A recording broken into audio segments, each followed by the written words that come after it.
as I've been working on this, of course, I realized I haven't seen anybody write it as big B and small b. And it occurred to me that most of what I'm dealing with is a small b trying to get business from a big B.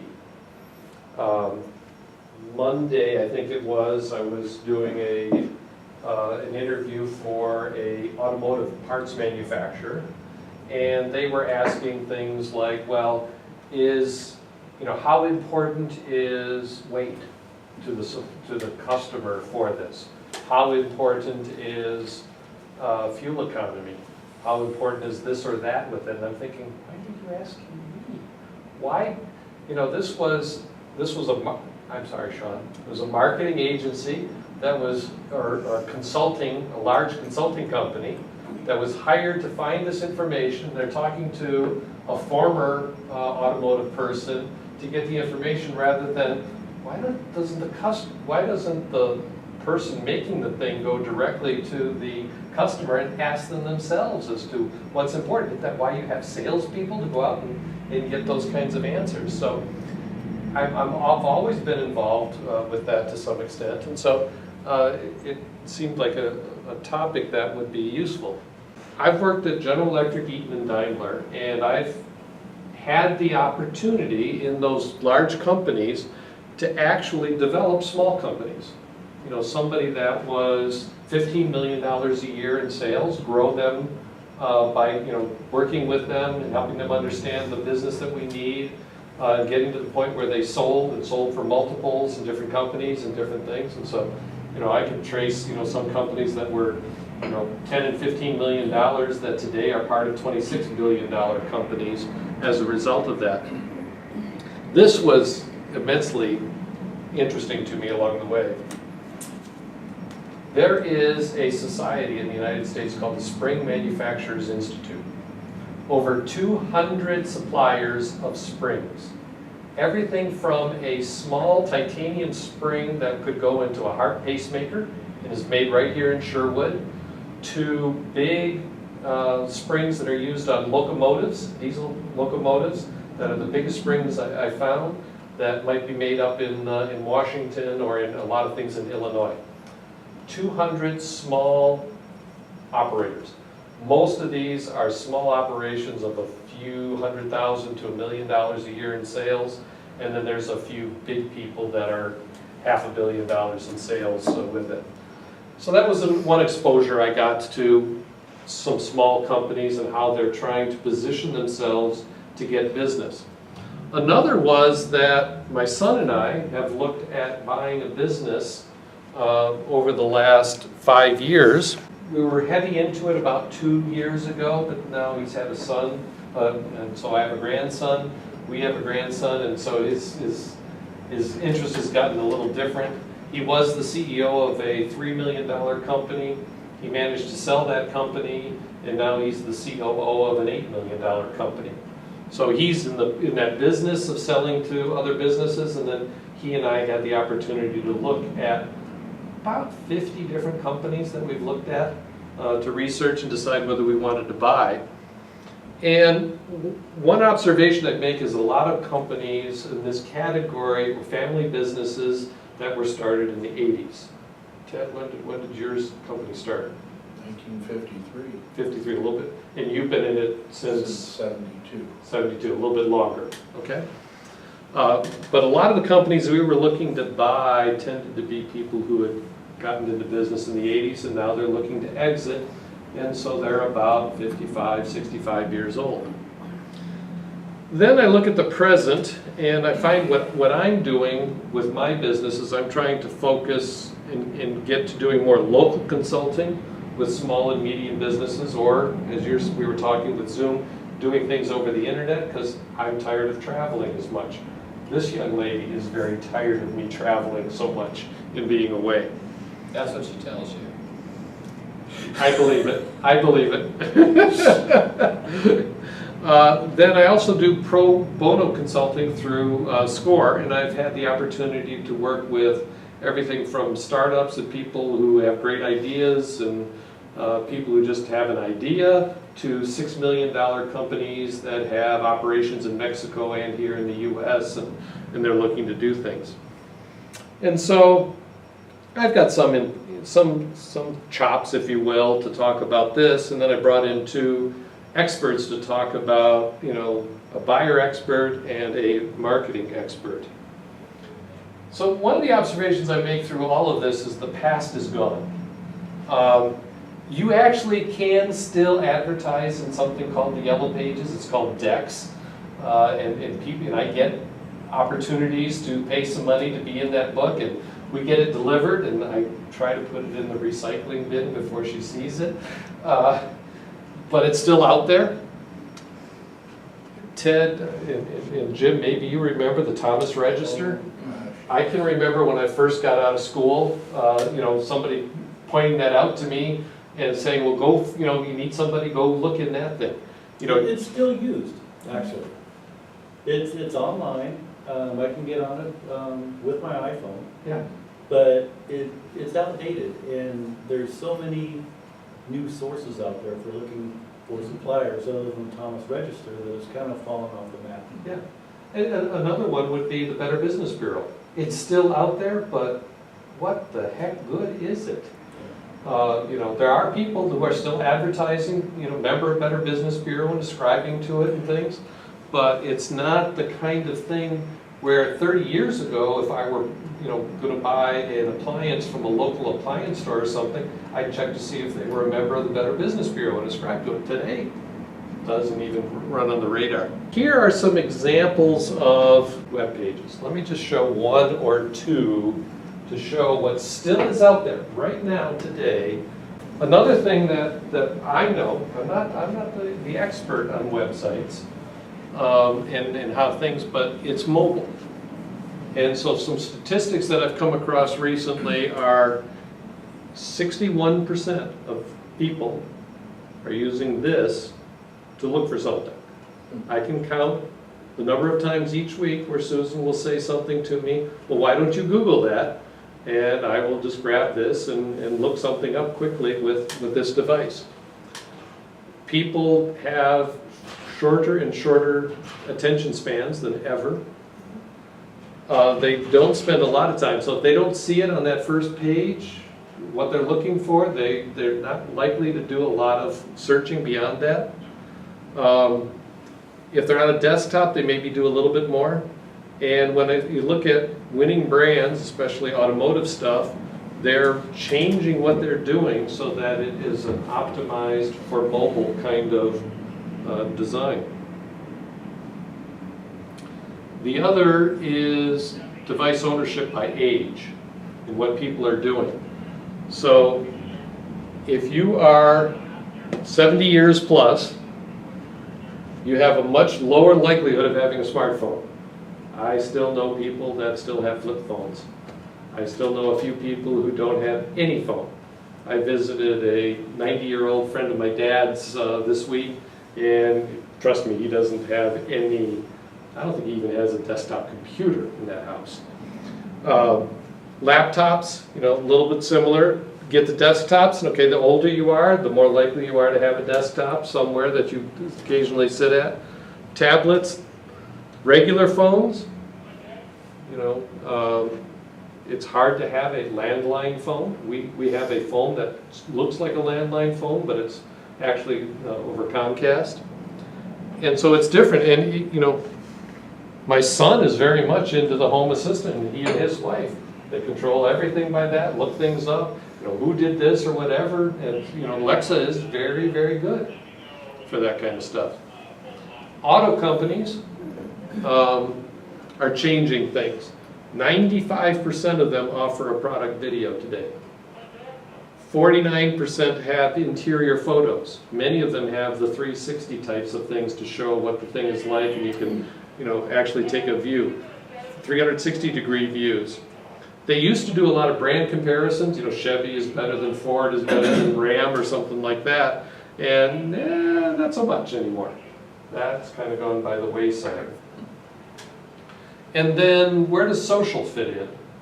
The people that that are doing these kinds of websites And if I look at machine tool operators, what they'll tell me is, well, it's all word of mouth. That's how I get my business. But they're not growing. When I look at their business and I'm looking to buy it, their business is declining. So what's happened to that word of mouth? And that's where I thought Sean and Dean would be able to provide some insight into where has word of mouth gone and why isn't it working as much as it did before. And so I think, as at least as a minimum, that whatever works for big B to us little consumers for marketing ought to work in the future for little B's trying to market to big B's. I think word of mouth, the way it used to be with, you know the neighbor and the manufacturing is right there in your neighborhood and you're helping them, that's gone because of the way people are sourcing things today. And then instead of handing out a brochure, it's got to be more online. I tried getting a new caster for our old chairs in the kitchen. I went to Home Depot. I used to go into Home Depot and there would be a wall full of casters to choose from. The only casters there were utility casters for things out in the garage. So I figured, oh, I'll go to Lowe's. I went over to Lowe's. Well, Lowe's did have two models of casters. Plastic things that would be like these casters. But I was looking for something a little more durable for a hardwood floor that had a bronze finish to it and things like that. So I went to a chair store. Walked into the chair store and there were two chairs that they had with casters, but they were the old Elizabethan chair kind of casters. So I ended up having to go online. And I ended up downloading design documents. I could get CAD documents for the casters and all kinds of other things. So things are different. And the Lowe's guy said, do-it-yourself is just not so big anymore for buying casters, and that's why we don't carry any casters. I asked two people who know a little bit more about sourcing products and marketing products and things. So Dean and I have worked together for a number of years. He's a purchasing manager at Daimler Trucks North America. Sean is the CEO of Kinesis and does a lot of helping small businesses. I'm in 18 years of business, started Kinesis back in 2000, and at that time our customer was the internal marketing person within the business, and so we would just take orders from them, like make me a website, build me a logo, that kind of stuff. And that's an okay business model. It's very transactional, so you've got to kind of constantly have new customers. And in the recession, basically all of our customers got fired. So all the in-house marketers were laid off, or their budgets were eliminated. And so I was really interested, in between trying to figure out how I was going to survive a recession, I was interested in figuring out why, if the job of marketing is to help a business generate new sales and customers, why everybody fires their marketing person. It's kind of like the first move that they make when things get hard. And so I realized that, especially within small businesses, there's really a lack of understanding of what marketing should do and can do. And so the vast majority of marketing that gets done in that space, and so when I say small businesses, I'm talking $2 to $30 million in sales. It's very tactical, and it's very kind of, I'd say, almost adolescent in how it works. So the business owner would get to a size where he'd say, gosh, we really need marketing. And usually the owner, operator, doesn't really know how marketing works, or they don't usually come from a marketing background. And so typically they would go hire a college student right out of school. And the college student had been trained in school how to do marketing for the consumer space, and like the Nikes and the Red Bulls and Coca-Cola. And so they would come into this B2B space and apply those methodologies, and they didn't really produce results. They'd start a Facebook page, or they'd start tweeting for the business, versus the areas where you could get maximum return, which would be things like empowering the sales force to be more effective in their conversion rates, or creating thought leadership on the website so that buyers find you and come to you. And they also, because they're very junior, wouldn't quite have the experience to connect to the owner to figure out what their vision was for the business. So they were very administrative and tactical. And so through that journey, I rebuilt our business and I decided we're going to build a outsourced marketing team for small businesses and give them fractional support. So strategy, design, content. And that's been just a winning model since about 2010. So our clients come to us wanting to build marketing infrastructure. They generally are owners who don't really know how to start that. And we help them through the planning and strategic process to figure out what that looks like. Long-winded answer, but it maybe helps a little bit understand where I come from and what we're trying to do. Good answer. Dean? So my name is Dean Veeder. I've been in purchasing for 30 plus years now. Started off my career at Boeing Commercial up in Seattle, purchasing wing skins and spars and anything that goes into the wing. There was a group of 20 of us, and that's all we did. I then moved on to PACCAR, my current competitor, who I'm employed now, and worked there for 5 or 6 years in procurement as well. And then I've been at Daimler for 19 years. Kind of interesting, I've been in cab purchasing for 5 or 6 years, chassis purchasing for 5 or 6 years, and then what we call mechatronics for 5 or 6 years. In the last 2 years, I am no longer in production purchasing. I buy non-production. I'm responsible for the procurement of all of the company's IT. So any hardware, software, mobility, telecom, IT consulting, all that. I have 7 buyers that we negotiate contracts with. And being in purchasing this long, one thing that is probably the most important is how to find suppliers, how to find good suppliers. If you don't go out and spend the time and do the research and find the best capable supplier for quality, for price, and build a relationship with, you're always going to struggle. And you always have to look at total cost. That's the other key. Don't just go by price. There's so many companies out there that just look at price. You have to look at logistics, you have to look at packaging, sustainability. So, yeah. Give us a picture of what a big B purchasing department might look like. Sure. So, and at Daimler, we have 95 in procurement for just Freightliner or Western Star trucks. In IPS, we have 75 buyers spread all over the U.S. since we buy for all Daimler entities, not just DTNA. For me, as a hiring manager, I like to have a very good mix of people with experience and people out of college. You need the people out of college, and we recruit from local colleges, and we go to local colleges and let them know who Daimler is. And we have a signed agreement with Portland State, and we get a lot of their purchasing logistics people out there. And to us, it's important to bring that good young talent into the company to mix with the experienced buyers. If I have too many experienced buyers, you know, honestly, I have I'm 55 myself, and I think I have 5 out of 7 of my buyers are over the age of 50.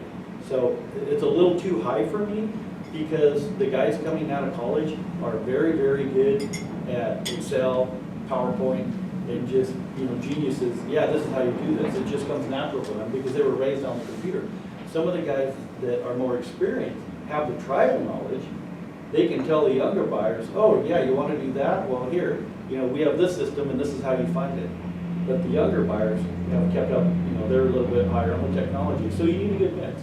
And we do have a very good mix at Daimler. I mean, I'm not sure what the mix is, but overall, we have a lot of buyers with very good experience and have been in the industry for years.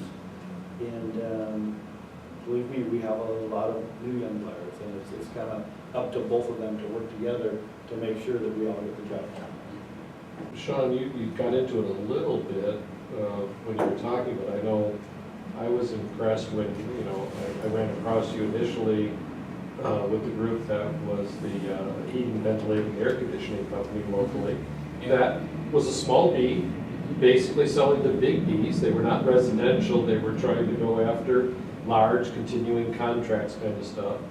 And your approach to them was more as a consultant, I would say, to their whole business than just a web design kind of thing. Yeah. So what's your approach to, you sort of said it a little bit earlier. I mean, I think the Achilles heel of my industry is that we tend to be driven by whatever it is we're good at. So if you're a web design firm and somebody comes to you and says, I want a web page designed, you're going to say, you bet, I'm going to do that, even if it's not what you actually need.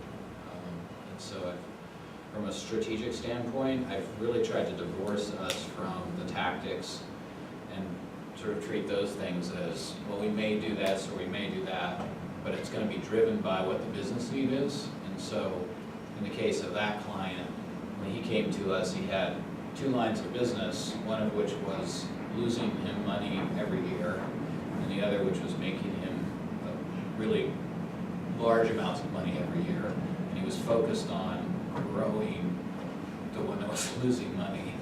So I think a normal vendor or a partner would have said, oh, well, we'll do a website and we'll feature these 2 lines of business. And instead, we started with the financials and kind of the market realities and the competition. Like, this area is a red ocean, very competitive, low margin, you lose business here. This area is actually kind of a blue ocean space. People aren't doing it very well, and it's high margin.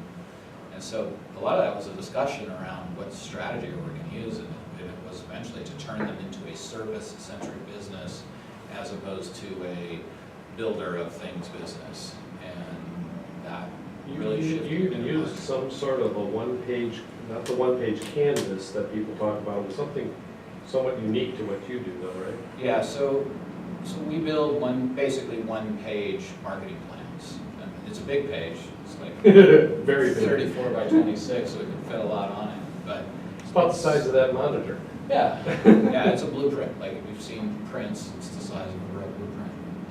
I mean, it's stuff taken from like Rockefeller habits and all of kind of those ideas around business planning, but applied to marketing. So, what is our theme for the year? What are the core initiatives we're going to be working on that are going to help support that theme? And then what are the tactics that will support those initiatives? And for small businesses, it's a win because they've only got so much bandwidth and time, and can only do so much of, in one 12-month period. So Dean, when we talked on the phone, you were actually in North Carolina, and you were working on local content improvement in a product being moved from what was a build in Germany, knock down, ship across, and then rebuild here, to now having to meet the U.S. requirements of, 62 or 63% local content regulations to avoid some sort of tariffs or something. Yeah. And yet, you've also been worried about global sourcing. So I look at a company like Knorr Bremse, who's not one of your primary vendors at Daimler. And so they're a global company, but they have local plants in order to be able to meet some of that local sourcing and also be able to have a big thing. So tell us a little bit about what drives the sourcing decisions and how you make a sourcing decision. Yeah, there's so many things that drive sourcing decisions. At Daimler, we have 6 truck plants. We have Saltillo, Santiago in Mexico, and then we have Mount Holly, North Carolina, Cleveland, North Carolina, and Gaffney, South Carolina, and then here in Portland. And Thomasville. And Thomasville in High Point, North Carolina. So we're spread all over. So if you have a local sourcing strategy for one, then you're going to be shipping to the other ones. So what we will do is normally split up U.S. and the Mexico plants. And we will look at the strategies when we get in quotes. Does it make sense to build this part with this supplier in the U.S. and ship to the Mexico plants? And then the buyers would be required to go through a study. Does it make sense to dual tool it? You know, you have something like a hood or a roof, which is rather large, in the shipping costs, in the way they nest is not very good. So that's a part that generally lends itself to have dual sourcing, so you're not shipping across borders. Small parts, like, you know, a small bracket, you know, heck, tool it up wherever and ship it wherever you need it, because that's the most cost effective. So there's lots of things that the buyers look at. There's, you know, packaging comes in, tariffs come in. We really are a global company, and we really do use a lot of suppliers that our German counterparts use. That builds a lot of synergies and helps your negotiations to get a better price. But on the other hand, we have an entire group at purchasing's, one of purchasing's resources is low-value countries. Producing in China, there was a big push to China, oh my goodness, like 15 years ago. And everything was moving to China. And then we started raising the flag, well, hold it. You know, now we're, content on the truck is 68%. We pay on that extra 6% fees, and it can hurt a company. So you have to look at that. So for a bracket, as you just mentioned, would you go to a small machine shop for a bracket maybe, or? Yeah, for a small bracket, the buyers usually keep a list of 15 to 20 suppliers that have done good for us over the years, and send an RFQ out according to the tonnage that they have. Okay. We also have Gastonia, so anything under 800 tons for a bracket, our in-house Gastonia plant, all of our suppliers are compared to them, and then they decide where we're going to go. Okay. All right. Sean, what do you think about my premise of mobile, visual, social? Let's see, yes on mobile, for sure. I mean, the data on the sites that we're watching it's just shown this steady climb. Like, I used to have to convince the clients that they really should build mobile-ready sites, and I don't have to convince them anymore, because they're all carrying phones around. So that's been a nice argument to no longer have to have.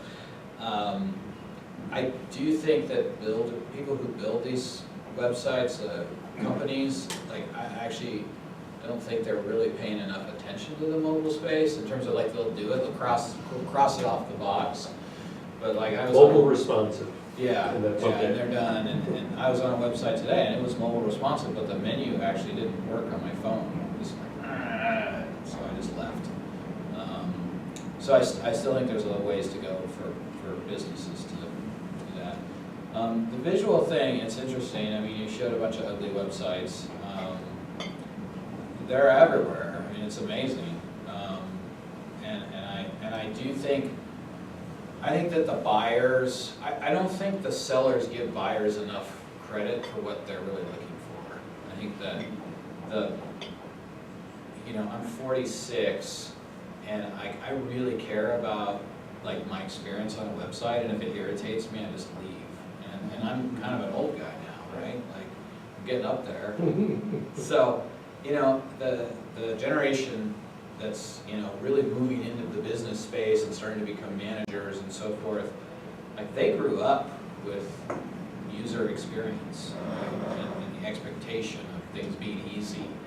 They had apples in their hands when they were kids, and so I think that changes things a lot. I think the patience for something that doesn't work well is really becoming increasingly short. So to you, Dean, how important to those younger people or the older people, is the about section on a website the first time they go to look for a new supplier. It's very important. Okay. We contract with a company that does resource reporting about suppliers and ranks them.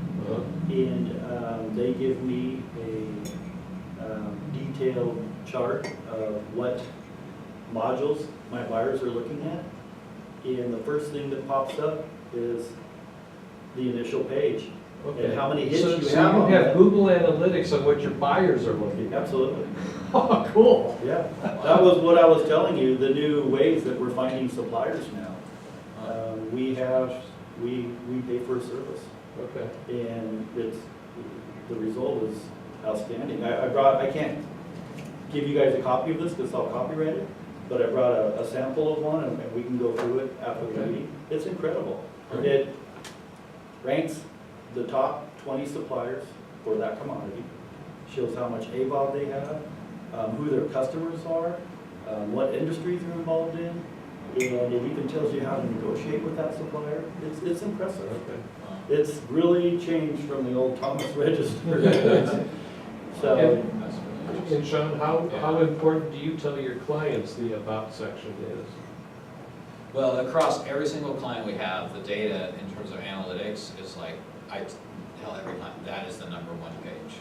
It doesn't vary, it doesn't matter what Okay, so you client. got Google Yeah, Analytics that we've got tells you data that. on it, it shows us that is way beyond every other page, it is the #1 page. Because I know I don't know what my son did, but when I was looking at the different businesses that were presented to us, you can bet I was looking at the about page to find out what's important to them, their vision or mission statement, are they interested in growth, do they care about their employees, is this a single owner who's been in the business since the 1980s and he's looking to retire, all those kinds of things are things that I would find in that section.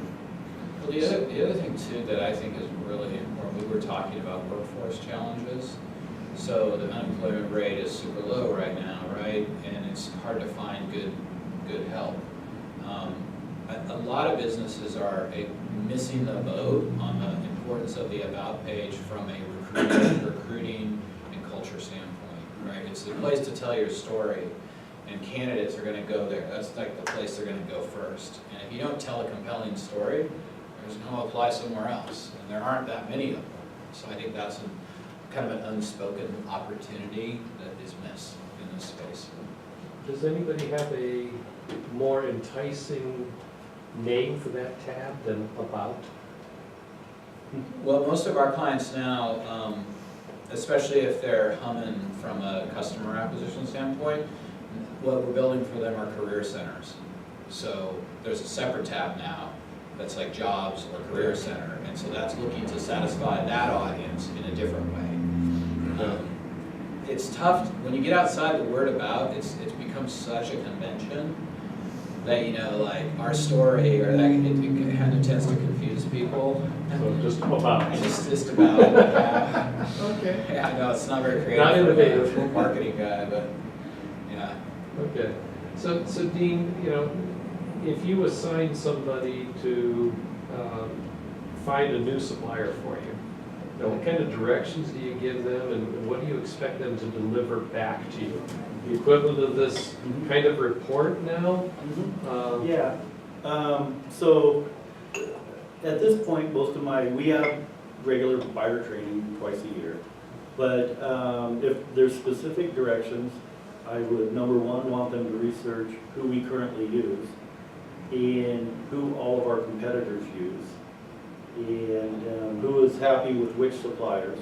And then go find a report to find out, not just in our industry, but who are the top suppliers for that commodity that are being used.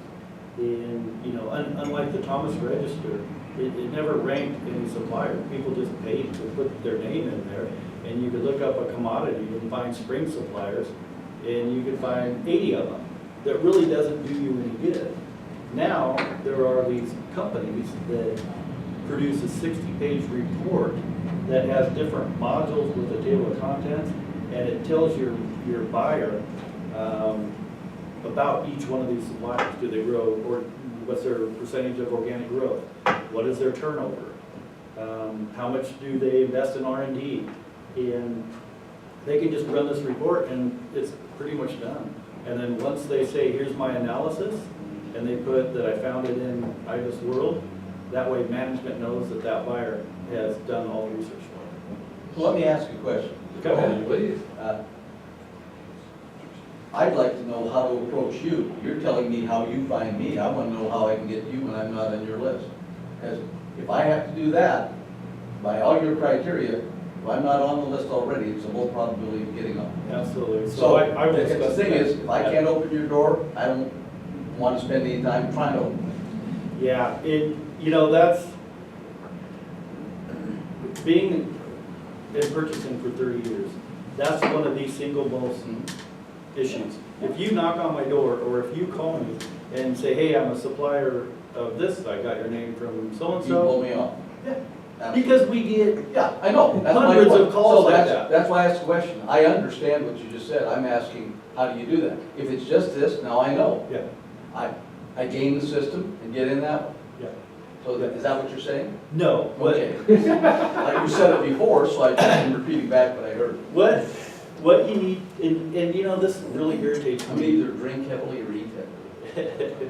I'd like to say so of, yeah. And then that's one thing that really irritates me as a manager, Yeah. because I always tell my buyers, oh, it's just another sales guy calling. Mhm.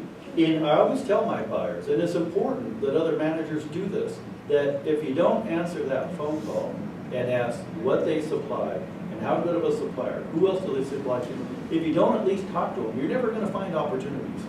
And I'm adamant about that with my buyers. I preach to them all What the data do you time. look at to discern whether they do that? Because what you described seems to imply that.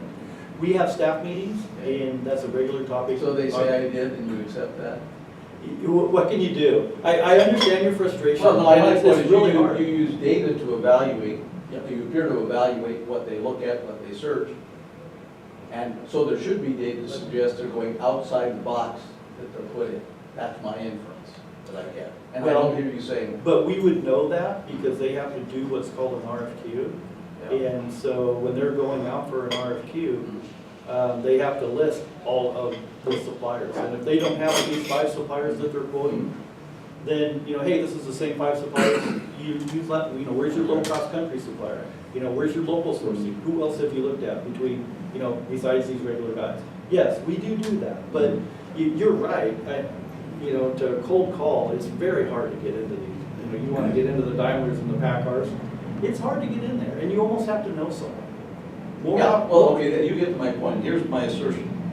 Is there 2 worlds out there? I used to live in the one you live in. Huh? I spent a whole career in. Yeah, you're on Large that side of the corporate, table. global world. There's another world, it's a small company world, and they don't intersect because of these things. Yeah. You systematize things, you standardize things, and you can't break in unless I know you personally, move your lever, and then you say, we're gonna look at this one and we're gonna use it. I would. So it gets down to people relationships. It's not statistics, data, or websites, because you're gonna scan them, you're gonna, Yeah. and it's not the about for them. They're not gonna do that. They're looking at data that go way beyond that. I have, when I was talking with this company on Monday, and my own experience, if the plant needs something to repair something on the line in a hurry, there's a different process of getting that supply. If it's a person who's trying to sell a new innovation, he may go in through advanced engineering, or he may go in through the product design, the visual people who do the exterior design of the vehicle to try to get attention. Eventually, it'll come down to the purchasing people and a group decision with criteria as to what's going to do. And I remember personally many arguments where purchasing didn't want a particular supplier and we engineering absolutely wanted that supplier. And it was as bad as trying to negotiate something in Congress, with a Senate committee or something. Well, but we were gaming the system, we were doing You weights. never go to purchasing to get on. you've gotta get the people that tell purchasing what they're gonna do. And I don't mean it quite. No, you're right, It sounds, you're right. But what you gotta, and that says for small companies, like your clients, that's a resource-intensive process. Very, and you have to understand strategic selling in a way that most of those owner-operators don't even know what that phrase means. Yeah. It's And a that's- tour, I was explaining to this one automotive company, it might be a 5-year sales cycle before you get, in, because you gotta go, depending on how far you go back in the design cycle to get selected and stuff, and who you can talk to. How do people get on this, Yeah. in that, how do people get into this world? You have to know it's there. It's Yeah. kind of a new thing to hire a company to do your reporting. Right. So you're gonna give us copies of I found it interesting that you said IBIS, because I work that? with Can we startups. look at it with our phone You can go get it for free at the Portland State University. for free? IBIS Is it World, online? IBIS, I want free. IBIS World reports are all Yeah. available, Yeah. thanks to your tax dollars But at I- Portland State that- University. But that's a purchase. Not specific, Yeah, that sure. particular So- one maybe, but. Okay, specific. let me make a comment on the last subject, and then I will go into how we use this. Okay. One area that this industry has really tried to close that gap about the problem with cold calling and never getting in the door is the use of repping companies. So if you have a company that reps for steel stampings and they do castings, and then they have a rep a plastic supplier, and everybody in purchasing knows that guy, then instead of calling on the door, you call up this guy and say, hey, do you have anybody with this commodity? Would you rep me? Well, sure, there's no conflict. And that's probably what this industry has done years ago. That's been going on in the 60s. You're talking like a Don Gritzmacher. Exactly. And Who's Don- got 10 they're different. and Don's a great, for him. he's a good friend of mine. They're multi-line reps. Yes.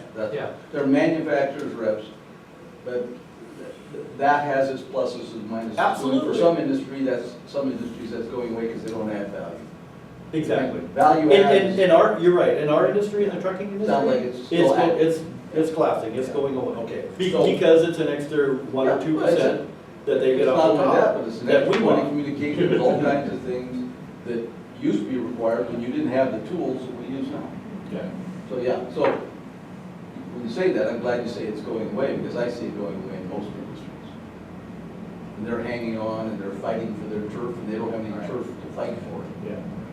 So what I have done in preparation for this meeting is I did bring a sample of a commodity that one of my buyers was, she's negotiating the contracts for the company's cell phones.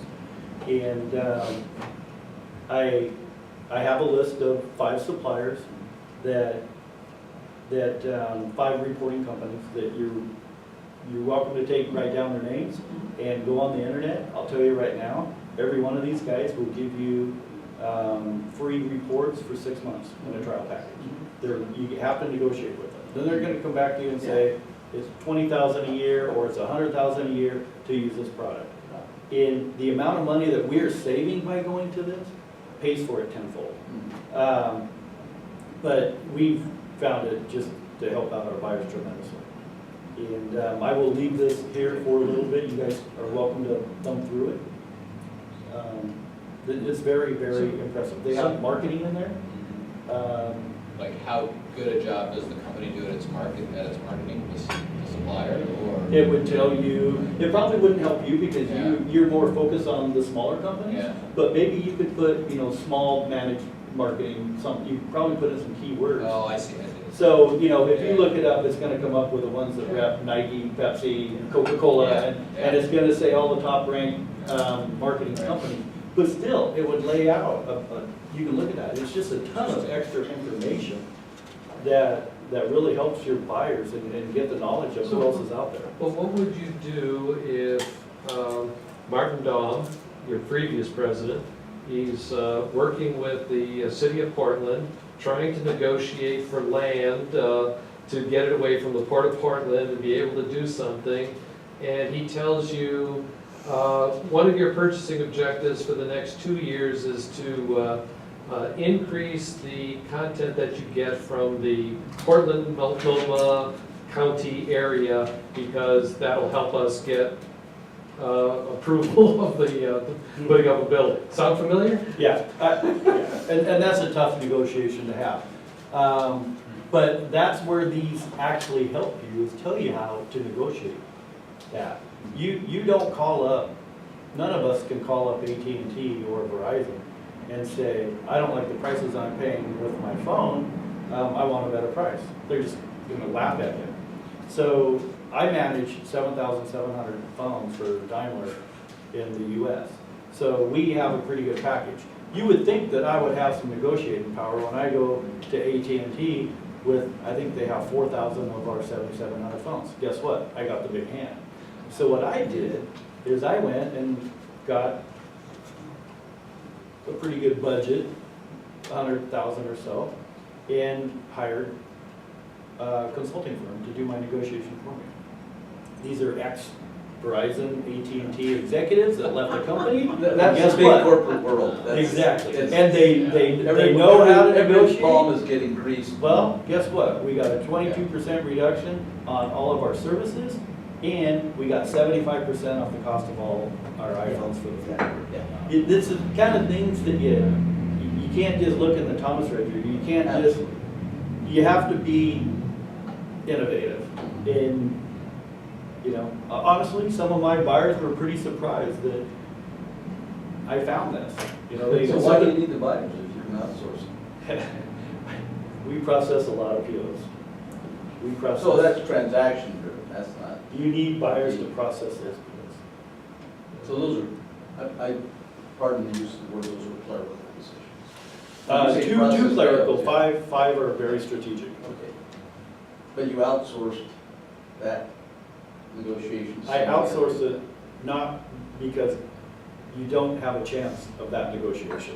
We've been trying to negotiate with them And for why, 9 years. if I may ask, why would, it's only because they used to be on the inside and now they know somebody will do it? It's the only reason.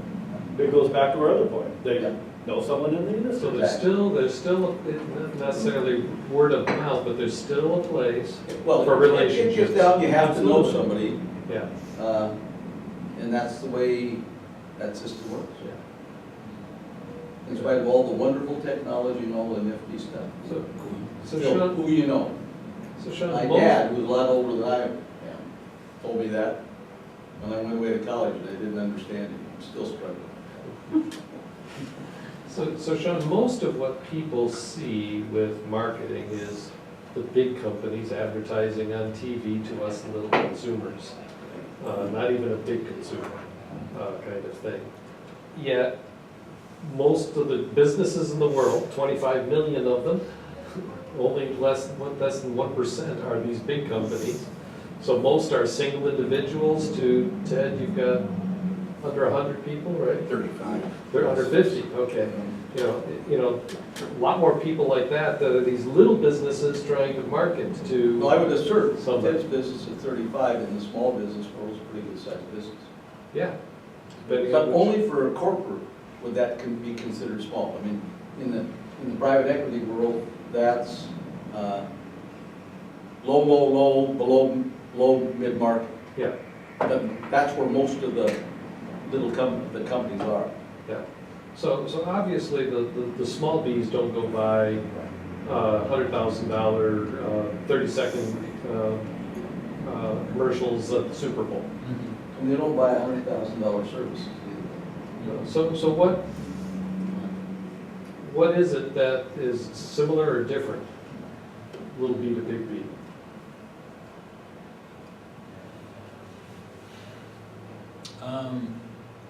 I think the similarities are that buying behaviors have shifted in both arenas, in that it used to be that and you can tell me if you have different perception on this, but I think that it used to be in the ages of Thomasville and so forth, the buyer was at a disadvantage because they lacked information, right? So they needed to engage with sales reps or manufacturers reps who did actually add value in those days because there just wasn't information widely available. And I think that's why word of mouth was so prominent. And by the way, is the manufacturers lacked information too because there wasn't access to it. So Those intermediaries perform an effective function of communication. Yes, correct.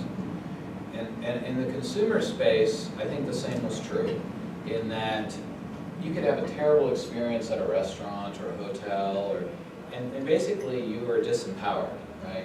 You could complain to your 7 friends, as the statistic is. You have a bad experience, you complain to 7 people, but big deal, right? So you were at a loss as a buyer. You were at a low power position in terms of knowledge and transparency. So I think both in B2B and in B2C, that was a very common thing. And then what the internet has done is it's created a level of transparency and information exchange on both fronts. Consumers now have Amazon with its 5-star review scoring system. It's got Yelp, it's got TripAdvisor. Like you as a consumer now, as a little c, are empowered to choose, and also empowered to have an influence over the businesses you buy from. So the United Airlines dog that is killed, in the past, that may or may not make its way into the national news media, and if it did not, it was totally under the rug. And United could continue to have bad behavior, and it would reach a critical mass at some point, but today, if you engage in some bad behavior as a business, there's always the possibility that that thing is going to hit critical mass like that. Well, and partly of this, we also have what you call the national news media, is 24/7. And they have to have content. And the content, it gets down to a dog killed on the street in Portland, and the world hears about it, and they go berserk about it. Yeah. And so we're in a constant state of uproar emotionally about something. Yeah. And I think that does empower consumers. It would frighten the brand value of a large global corporation to shatter. Sure. That's not the world small companies will live in, that I can see. Just isn't the same world. That's my point. We live side by side. We live in the same neighborhood, but we live in 2 different worlds. Well, that's what I think I've learned. I'm kind of, Yeah, it's sort of interesting. in that. It's the same thing that on the news right now, if a semi-truck crashes, guess what? It's really not that big of a deal. They crash every day. Yeah. But the minute we come out with a battery-powered Mhm. semi-truck and it crashes, Absolutely. guess what? That's gonna be big news. And it's, Yeah. Yeah. So I don't know if you guys think of yourselves as a consumer brand or, business to business, kind of in that sort of both worlds in some respect. But Well, you're a known brand. Many people. we now like to be referred to as a technology company. We don't just build cars, we don't just build trucks, we are a technology company. Yeah. So That's a new thing, Paul. Yeah. to your That's question, because I car and think trucks is a those- commodity those- business. Yep. One of the things that I end up recommending to all businesses, large or small, that I see it even in recommendations, it's a handout that I've got here too, is a little bit about the relationship in the sense of knowing your customer and having a persona description for your customer or your buyer, whether it's, a buyer in a siloed thing, or it's the engineering guy, or it's the design guy, or it's my wife and what she might do, or Ted with his hobby and what he might want us to do, or our neighbor who's into guns and wants to buy something that the idea of having a persona, whether it's a huge company like that, which you're describing to some extent, there's in a sense a persona in there of that company, that would mean to be maybe there's some sort of similarity between big or small. For sure, yeah. I mean, we take our clients through a persona exercise as part of strategic planning, like knowing, are we selling to Dean's people, or are we selling to a different division within the organization? We're going to try to get that division to push the Dean's people to do this thing. I think that's, if you don't know who your customer is, right, you're going to really struggle, and that's common, I think, between B2C and B2B. Well, the strategies what are you totally described different. too is that when I learned the trade, that was called strategic selling, know who the decision makers are, the influencers, the blockers, and you gotta touch all of them. Because you're managing a matrix, you're not managing a point to point. And That's very that's complex B2B. and that's tougher for smaller businesses Yeah, to both grasp and then have the resources to do and the time, because time is money. And you may not be alive 5 years from now to pursue that 5-year sales cycle. I shouldn't have pointed at you literally, I didn't mean. I didn't take it, don't worry. I'm looking out for you. Thank you. Maybe it's time to put an order in here a little bit.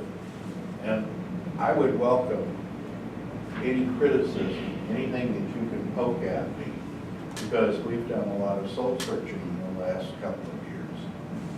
We were moving along, a lot of our market moved away from us during the recession, and we were 60% of our clientele went out of business. It was a tough one to stand up after all that. yeah. So we've had to reinvent ourselves and say, okay, who are we and how do we relate to other businesses? This culminated in a meeting this last year where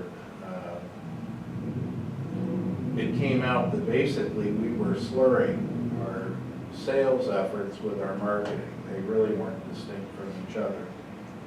And we needed to make it a fresh go of it.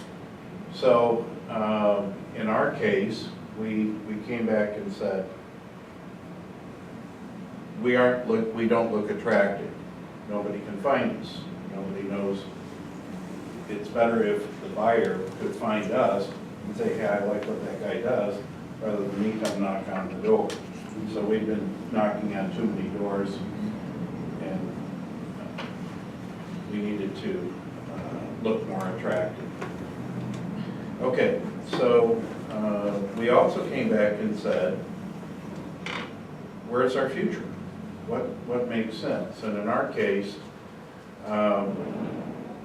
we've been doing motorhome stuff since the beginning of time, or RV. And we said, really, that's not the future. And what is the future is what you're seeing this whole phenomenon. I mean, I went over the other day, when I was a kid, the milkman came twice a week to our house. And a little later, the Schwann's guy and all that. Well, now you've got Amazon being delivered to your house on Sunday by the post office or whoever. Delivery is a big deal, and so that's a good placement for us to be in Morgan's world with the UPS, FedEx trucks and all that. Okay, who else is doing that? So we're looking at that side of things. We also know, as we heard when you came in, Jim, that we've got a problem, as does how many other cities in the United States, about getting congestion. We didn't have a problem, we have a problem at 4.1 million people in Oregon. We didn't have a problem at 3.6 million. So it's that last 500,000 that came in that we weren't, our infrastructure wasn't set for. Okay. The good news was that Portland made some really good strategic decisions 40, 50 years ago. And you've got something to build off of. So many cities didn't do that. They didn't have a max line that they could add on to, or a good bus system, or whatever.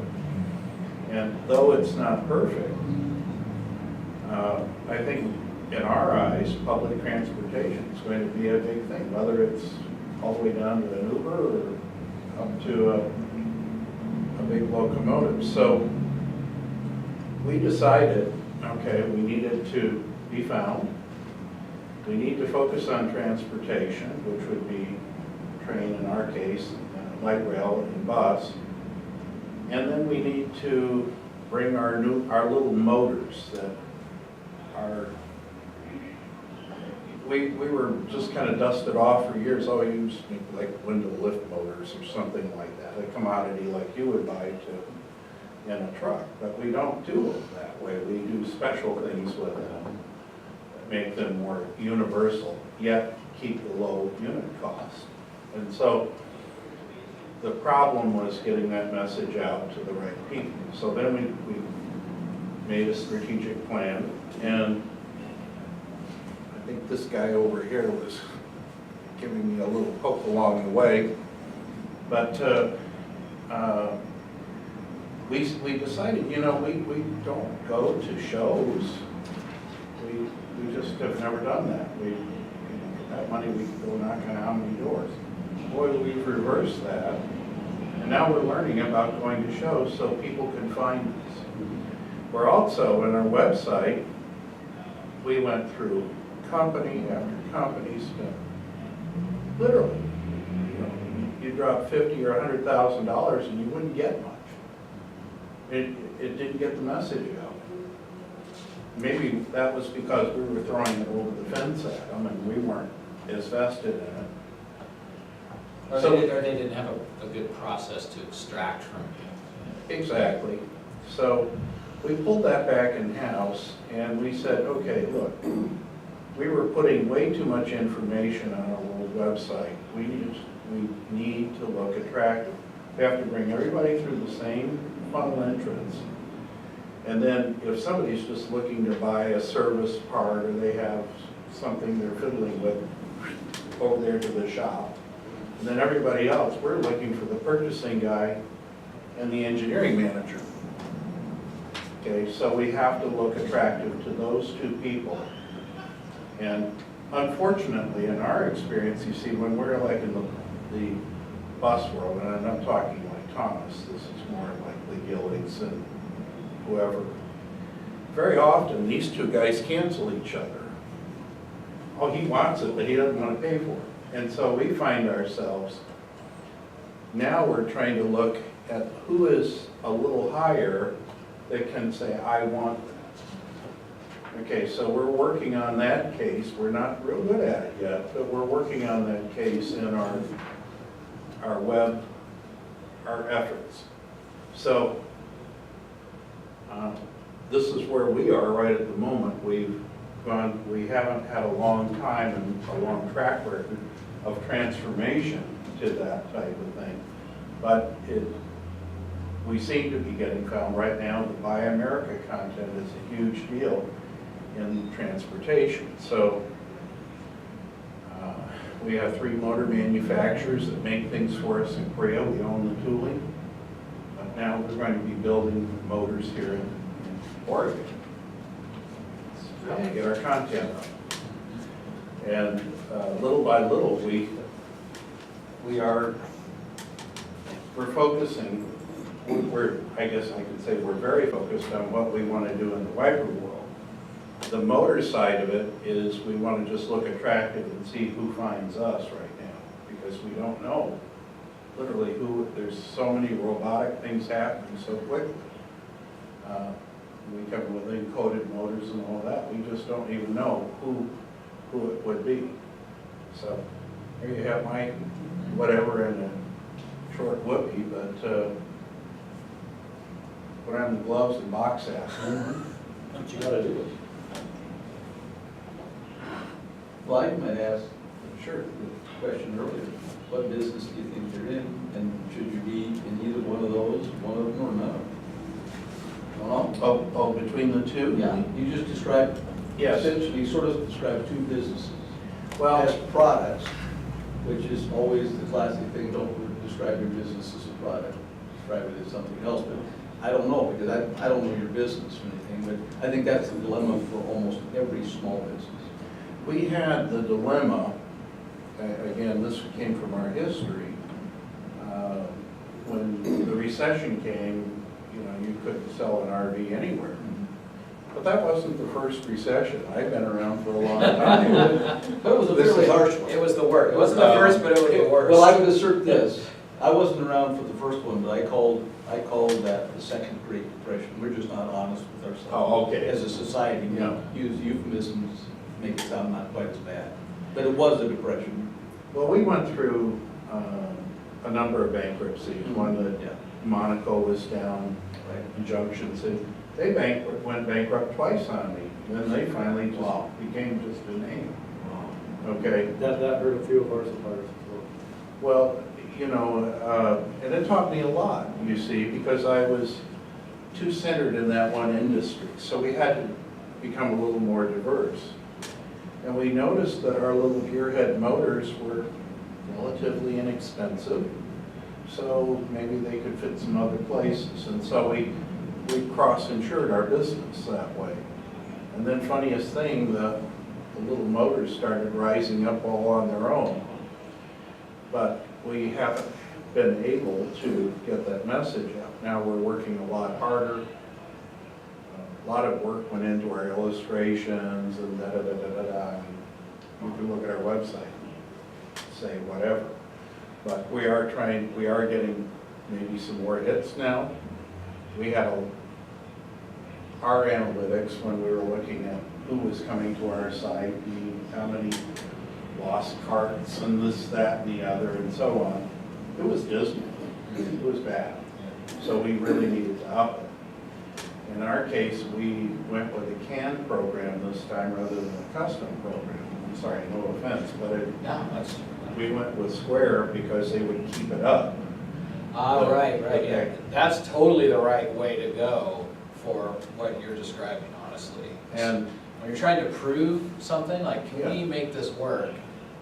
I actually like that move. so we're not as responsible to make sure that the checkout works right and the credit card links are, you know, that That's a lack of That was progress. really was horrible in the old days. So, I mean, anybody coming to our site, they were off of us in seconds. Yeah. So, again, I appreciate what you're saying. I've written a lot of things down about what you might be looking for. And I guess I'll have to look closer at this. Yeah. I do have a question. When you were introducing yourself, you said create thought leadership on the website. Could you expand on that? Yeah, I can give maybe like an example of a client where we've done that for.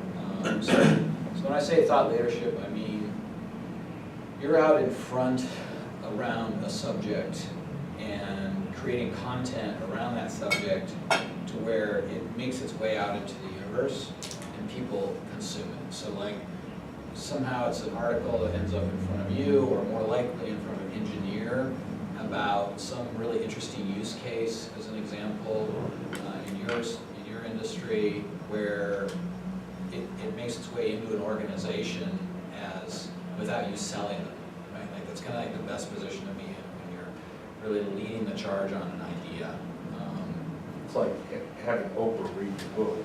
I mean, that's Well, kind of, it's It's like a study that, it's not direct sale piece, but somebody picks it up and says, hey, there's some interesting insight here. Yeah. They look at who wrote the study or what it was about, Well, and then they say, Right. maybe we ought to, that's. yeah, let's contact that person. So I'm in the business of trying to create thought leadership. So every couple of weeks, I have an article that goes out on a trade magazine, Fleet Owner. And then I also have my own blog, and then I also have my own emails that I put out. So for your case, Ted, I could see that Starship, what were some of the interesting design challenges with that kind of thing? Right. You've got a unique test facility Mm-hmm. where I get very wet, Yes. because it's windshield wipers, so it's I wet. call it the pneumonia pit. By the way, that phrase could stick in somebody's mind. Yeah, that would be just a fun thing with a little video showing, that kind of thing would be something.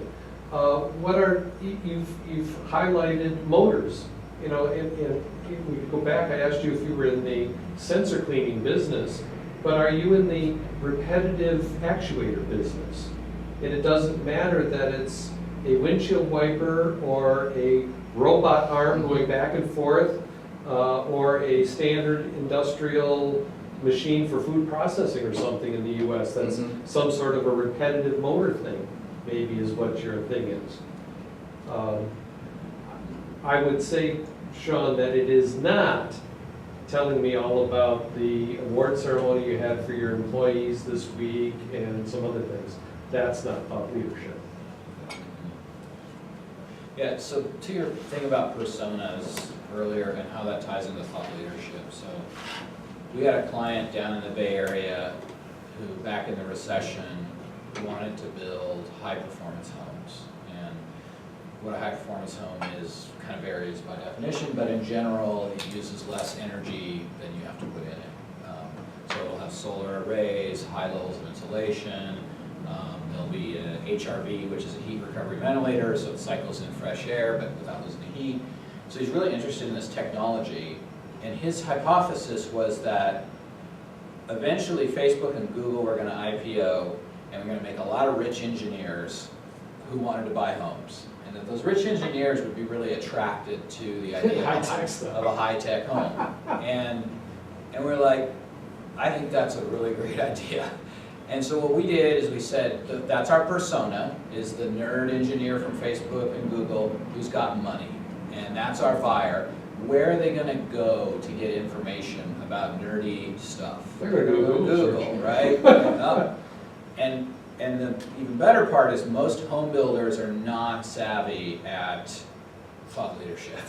You know, they just show up at a pickup and they give you a bid, right? So we just produced videos on, you know, what a super insulated home can do for you. We would put out guides to passive home and what that meant, LEED certification, how that impacted value of the home. You know, so just all this stuff. If you were researching high performance homes in Palo Alto, you found their website, and the stuff was really valuable, whether you use them or not. But ultimately, most people chose I to used use to live in them. the low tech home in Palo Alto. Those things are even really expensive They're now. Yes. Yeah. It's the dirt that's expensive, it's not. It doesn't, yeah, exactly. So that, identifying who the buyer was, what their behaviors are, and then where they're gonna go to find information. You know, is it that? Is it the IBIS thing? Is it Google? Is it a trade show? Is it social media? And every business is different. But once you can figure out where those buyers are going, you can intercept them with content. That's helpful. We found, and this is more in your bailiwick, again, we're in a lower strata than Daimler in general. I mean, we do sell some service motors for some of your older trucks and things like that. But when we're in the bus and the locomotive people and so on, we run across buyers who, they're very compartmentalized. They just want to know what the invoice cost is. They're not, you talked about total cost. They could care less. They just have, this is my invoice price, and if you raise it a penny, I'm going to kill you. Or you're already shot. Yeah. I mean, you know, it's like, Sounds automotive. oh, absolutely. There are more industries like that, Bill. And it's hard to, that operate that. how to express your value when nobody will listen. I mean, literally, without naming the name of the company, we put a proposal out that saved a third, literally a third on all their shipping. They couldn't, it raised their invoice price Right. a slight amount, couldn't do it. And I'm like, So that they don't care. Do you know Well, but they're why? incented, they're not incented to care about those. Do you know why things. that is? And we have the same problem. At Daimler, we track the cost of the part. So if the buyer takes an increase on the cost of the part, it affects him and his metrics. And his bonus, Yeah. what's in his pocket. I'm sure. Yeah, absolutely. And Or hers. if they take an increase on shipping or whatever, it doesn't affect them at all, or decrease. Yeah, and that's, So- that's a really key point, and you're not gonna get around that. Those systems aren't gonna change. However, a good buyer would do what's best for the company and get approval for it. How many good buyers do you have? Statistically, I'm gonna assert that it's not many. I'm not going to answer that I question. think they both on to it. Thank you for the answer. Take the fit. Well, actually, I think I just sent a text out, I had a little extra time, and I said to my guy, I said, hey, tell him it's not gonna cost a penny more, but let me quote your logistics. So that's what we're going to Well, do in this and instance. the thing you have to do, even at Daimler or anyplace else, is you have to find the decision maker for whom that does make a difference.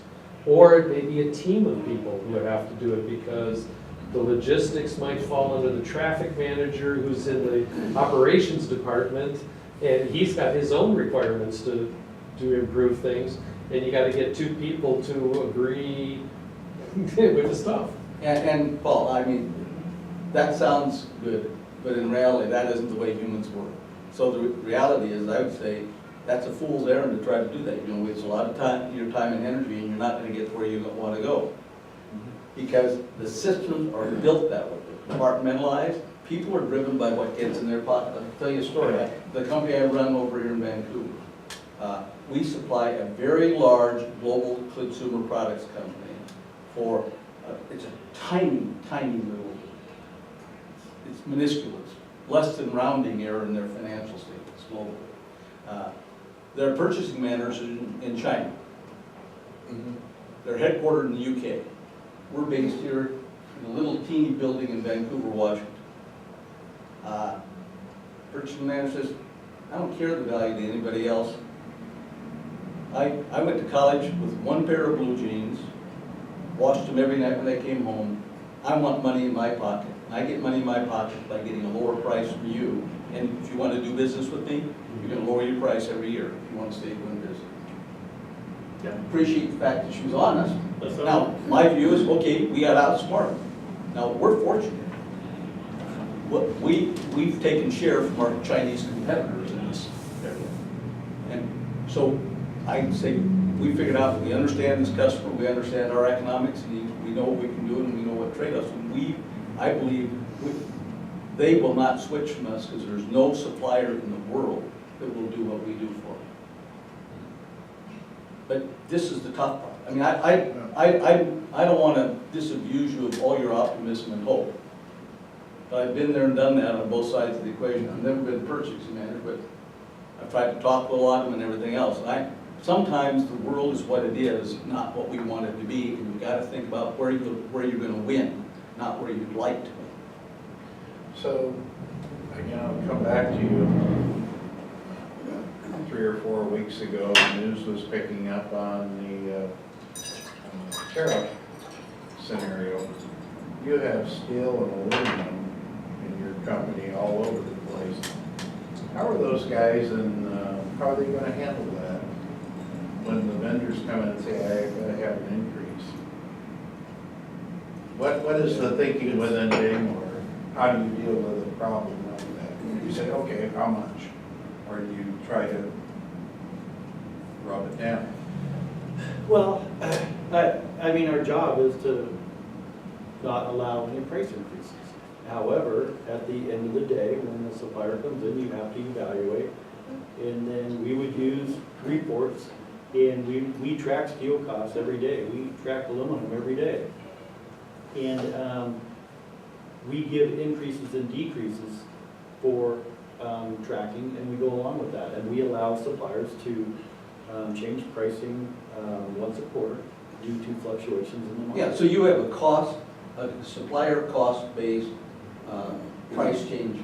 It's basically a cost-plus model. It says your costs go up 1%, you can increase the price to us by 1/2 of 1%. If that's due to raw material, Yes, yes. exactly, yeah. Yeah, we do have a system in place, yeah. Okay. And that's, I mean, I thank you for showing that. I mean, what I saw in that thing that you're gonna look at is they evaluate not only the trends in the market, the trends in the industry, but their buying power versus the supplier's power. Yep. And they make a judgment. This is the way the real world works. Yep. You may love me, but if my points don't come up, I'm not gonna get the business. Is that correct? Absolutely.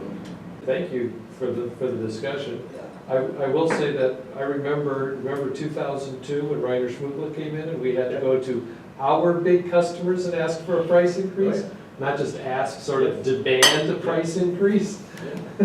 I mean, my perception is you will concede only if that report tells you that's your only real option. If you don't have a substitute, you don't have an alternative, if the supplier has no real easy substitutes for you, you're gonna say, okay, and you're still gonna push them hard to not. Absolutely, Yeah. but this gives you the tool to go back to Absolutely, yeah. management and say, this is what I'm looking at. And you can It's hard to also argue justify with the it. management, we worked our ass off, we used everything we had, and we still had to do it. Yep.